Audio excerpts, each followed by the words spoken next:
वसुदेवसुतं देवं कंसचाणूरमर्दनं देवकी परमानन्दं कृष्णं वन्दे जगद्गुरुं। श्रद्धे सेठ जी के चरणों में प्रणाम, श्रद्धे भाई जी के चरणों में प्रणाम, श्रद्धे स्वामी जी महाराज के चरणों में प्रणाम, श्रद्धे राधा बाबा के चरणों में प्रणाम, श्रद्धे शरणानंद जी महाराज के चरणों में प्रणाम, अनंत कोटि सब संत महात्माओं के चरणों में अनंत कोटि प्रणाम। आप सभी को प्रणाम। नारायण नारायण नारायण नारायण।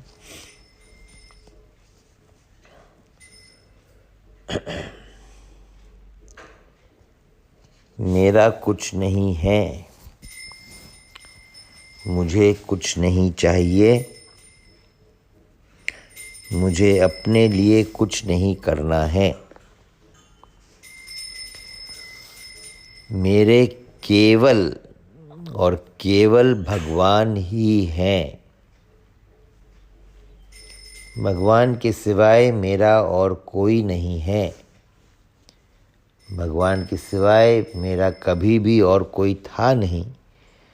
भगवान के सिवाय मेरा कभी भी और कोई होगा भी नहीं। भगवान के सिवाय मेरा और किसी का होना संभव ही नहीं है। ना ही और कोई होगा, ना ही और कुछ होगा। जो कुछ भी है वो भगवान ही है। जो कुछ भी है वो भगवान ही है। जो कोई भी है उसमें भगवान ही है। जो कुछ है वो भगवान है। जो कोई है उसमें भगवान है। और वो भगवान मेरे अपने हैं। वो जैसे मेरे हैं वैसा अपना और कोई नहीं और कुछ नहीं। वो अपने इसलिए हैं क्योंकि वो सदा साथ रहते हैं। कभी भी अपने से अलग हो सकते ही नहीं।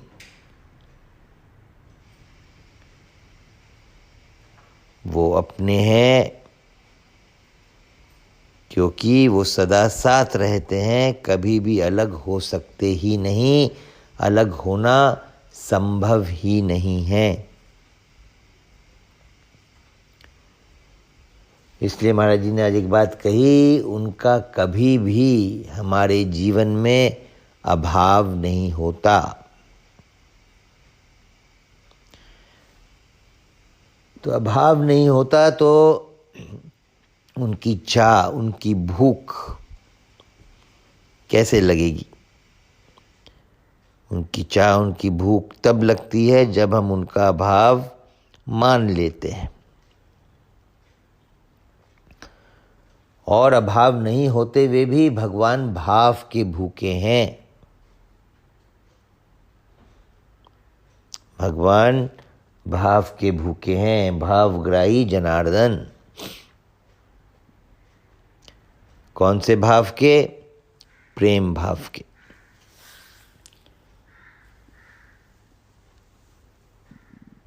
भगवान से प्रेम, संसार से प्रेम, शरीर से प्रेम, स्वयं से प्रेम, तत्व की दृष्टि से सब एक ही है। जो स्वयं से प्रेम कर रहा है, जो शरीर से कर रहा है, जो संसार से कर रहा है, और जो परमात्मा या भगवान से कर रहा है, तत्व की दृष्टि से कोई भी अंतर नहीं है। प्रेम का अर्थ है केवल देना। केवल और केवल देना, कुछ भी लेना नहीं। अगर लेते भी हैं तो देने के लिए। शरणानंद जी भिक्षा मांगने जाते, संत महात्मा भिक्षा लेने जाते हैं, तो क्या लेने के लिए जाते हैं? शरणानंद जी बोले, मैं लेने के लिए नहीं जाता, मैं देना सिखाने के लिए जाता हूँ। आज हम देना भूल गए हैं, देने की कला हम भूल गए हैं। आज का हमारा जीवन केवल लेना ही लेना बन गया है। हम कुछ भी करते हैं तो लेने की भावना से। हमें क्या मिलेगा, क्या करने से हमें क्या मिलेगा, मूल में अपना स्वार्थ रहता है। हमारा क्या लाभ होगा,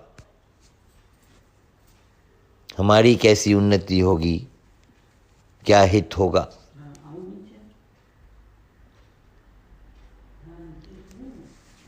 तो इस भाव को, इस उद्देश्य को, इस लक्ष्य को बदलना है। दूसरे को क्या लाभ होगा, दूसरे का क्या हित होगा।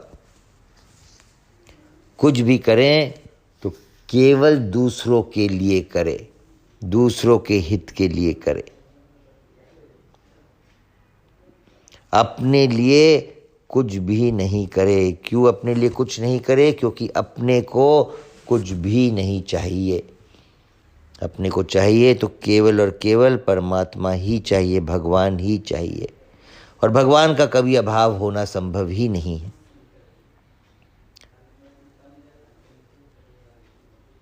जो प्रारंभ में कह रहा था कि भगवान अपने से कल कभी भी अलग हुए नहीं, हो सकते नहीं।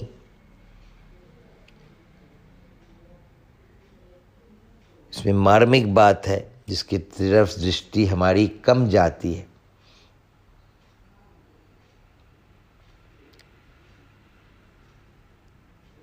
भगवान कभी अलग नहीं हो सकते,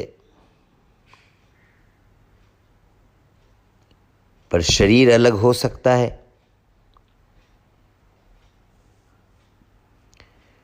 शरीर को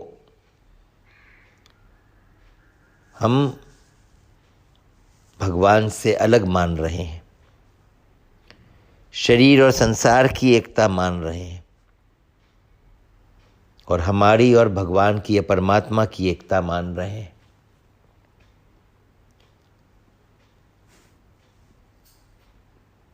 शरीर की एकता संसार से, हमारी एकता परमात्मा से।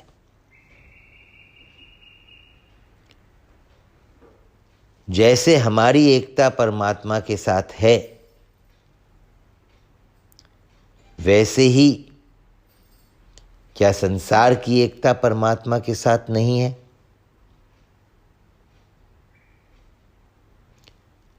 क्या संसार और परमात्मा अलग अलग हैं? कि संसार और परमात्मा में जैसे हमारा और परमात्मा के साथ संबंध है, जैसे हम परमात्मा से अलग नहीं हो सकते, वैसे ही संसार भी परमात्मा से अलग नहीं हो सकता।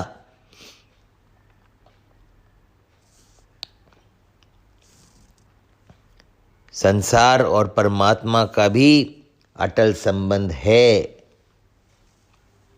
सृष्टि का और परमात्मा का अटल संबंध है। संसार का आधार परमात्मा ही है।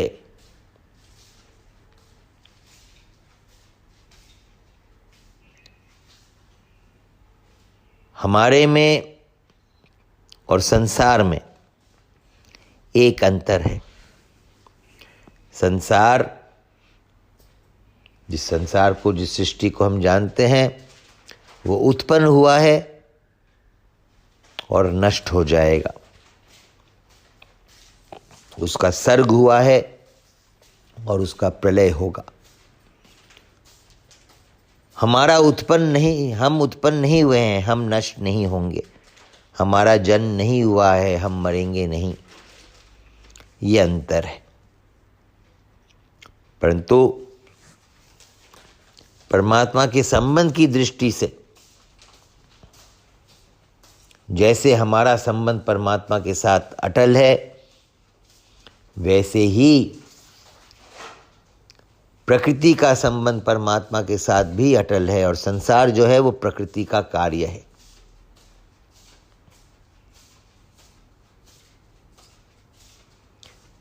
इसलिए कहते हैं कि संसार की सेवा में और परमात्मा की सेवा में कोई अंतर नहीं है। और शरीर संसार का अंश है, तो शरीर की सेवा में और संसार की सेवा में कोई अंतर नहीं है। शरीर की सेवा की बात शरणानंद जी बहुत अच्छे से समझाते हैं। स्थूल शरीर को परिश्रमी बनाना, मन को संयमी बनाना, बुद्धि को विवेकवती बनाना, हृदय को अनुरागी बनाना और मूल में अहम को अभिमान शून्य बनाना।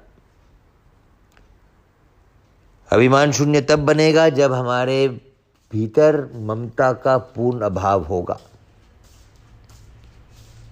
जब तक हम किसी से भी ममता करते हैं, वो ममता के कारण हमें अभिमान हो जाता है। हम किसी को भी मेरा करके मानते हैं तो मैं की सत्ता कायम हो जाती है।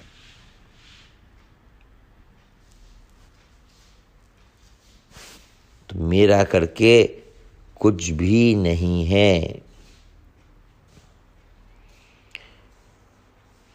भगवान के साथ भी अगर हम मेरे का संबंध बनाते हैं तो वहाँ पे भी मैं की सत्ता कायम होती है। मैं भगवान का हूँ, भगवान मेरे हैं। साधक संजीवनी में महाराज जी ने प्रश्न किया, ये दोनों ही शरणागति के भाव है। मैं भगवान का हूँ भी शरणागति का भाव है, भगवान मेरे हैं ये भी शरणागति का भाव है। इन दोनों में से श्रेष्ठ कौन सा भाव है? तो इन दोनों में से मैं भगवान का हूँ ये श्रेष्ठ है। भगवान मेरे हैं मैं की रक्षा की, मैं की सुरक्षा की एक भावना आ जाती है। भगवान से लेने की एक भावना आ जाती है कि मैं भगवान का हूँ, भगवान मेरे हैं तो मेरी रक्षा करे। मेरे लिए हम भगवान को मान लेते हैं।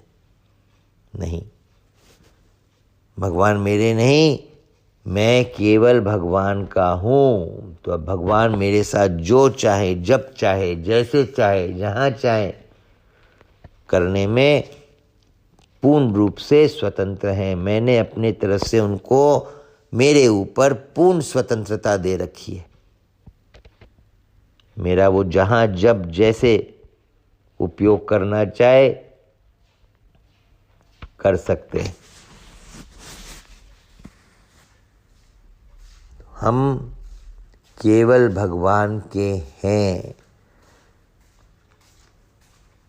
इसमें सूक्ष्म रूप रीति से विचार करेंगे तो महाराज जी जो बोलते हैं, हु नहीं है ही है। हु होता है जब अहम की सत्ता कायम हो जाती है, जब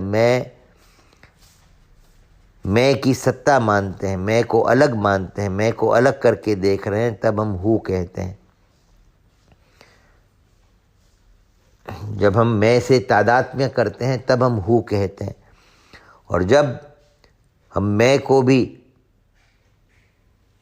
अपने से अलग देखते हैं, जब हम मैं के दृष्टा बन जाते हैं,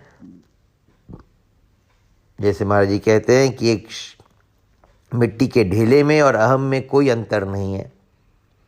तो जब हम अहम के दृष्टा बन जाते हैं, अहम को भी इदमता से देखते हैं, अलग से देखते हैं, तो फिर मैं भी है बन जाता है।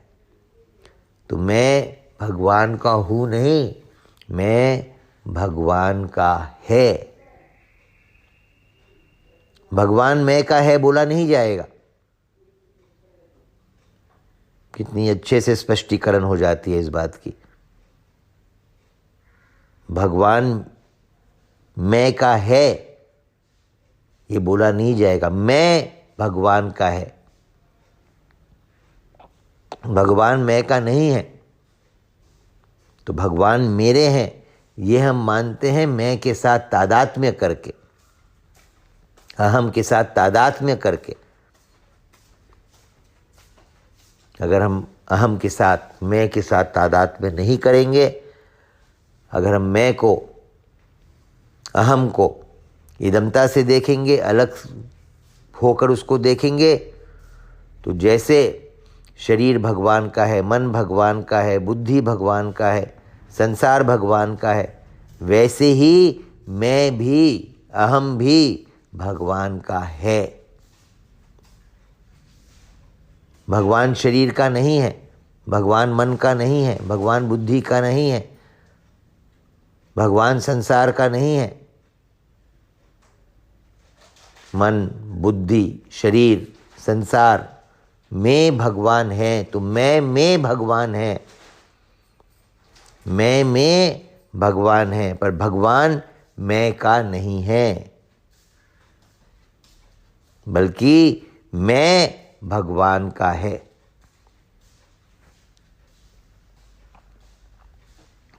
नारायण नारायण नारायण नारायण। इस पे विचार करें। बात सूक्ष्म लग सकती है, समझने में थोड़ी कठिनता लग सकती है, पर वास्तव में बात बहुत सुगम है। कठिनता तब लगती है जब हम अपनी समझ को पकड़ के समझने की कोशिश करते हैं, नहीं तो बात बहुत सुगम है। समझ की पकड़ क्या है? हमारी अहमता। मैं को पकड़ के हम मैं के साथ तादात्म्य करके समझने की कोशिश करेंगे तो बहुत कठिन लगेगी, और जहाँ पे हम अपने को मैं से अलग करके विचार करेंगे तो बहुत ही सुगम बात है। जैसे शरीर भगवान का है, वैसे ही मैं भी भगवान का है। सब भगवान के हैं, तो उसमें मैं भी शामिल हो जाता है, अहम भी शामिल हो जाता है। नारायण नारायण नारायण नारायण। तो मैं केवल और केवल भगवान का ही, मैं केवल और केवल भगवान का ही है। बहुत बातें इसमें आ जाएंगी। हु के बदले में है लगा लो तो कर्तापन खत्म। मैं करता है, मैं खाता है, मैं पीता है, मैं चलता है, मैं बोलता है, मैं फिरता है। हु का खाता उठा दो। हु होता है जब हम मैं के साथ तादात्म्य कर लेते हैं, नहीं तो है ही है। नारायण नारायण नारायण नारायण।